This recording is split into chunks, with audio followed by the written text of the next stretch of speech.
Naka-wheelchair, protective vest at detainee shirt nang dumating sa UP Philippine General Hospital si Senator Rodante Marcoleta para sa kanyang medical examination. Pero paglilinaw ni PNP-CIDG NCR Chief Police Colonel John Giagi, bahagi lamang ito ng precautionary measures upang walang mangyaring masama sa senador. Kasama ni Marcoleta ang kanyang asawa at anak, pero hindi na sila nakapanayam. Alam niyo naman nung una pa lang, di ba? Sinasabi niya, isa inikit yung dibdib niya, yung ano, no? And so to ease the yung stress or anything na no is we make it comfortable for him para ano no. Alam mo naman yan, we don't want anything to happen.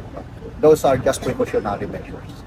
Ang kanyang pagsasailalim sa medical examination ay alinsunod sa utos ng Sandigan Bayan 3rd Division upang matukoy kung kinakailangan pa niyang manatili sa PNP General Hospital at kung may kakayahan siyang humarap sa korte bukas.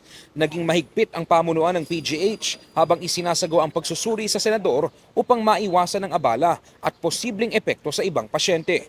Paliwanag ni PGH Director Gerardo Legaspi, pangunahing konsiderasyon ang kapakanan ng mga pasyente kaya kinakailangan limitahan ang galaw sa loob ng ospital. Sinang-ayunan nito ng tagapagsalita ng PGH na si Dr. Jonas Del Rosario na nagsabing wala rin silang maaaring ibahaging detalye kaugnay ng eksaktong pagsusuring isasagawa.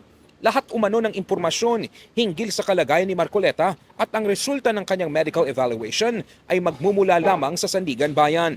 Inatasan ng mga doktor na magsumite ng ulat sa korte bukas ng alas 8:30 ng umaga at personal na humarap sa pagdinig upang ipaliwanag ang resulta ng isinagawang medical evaluation.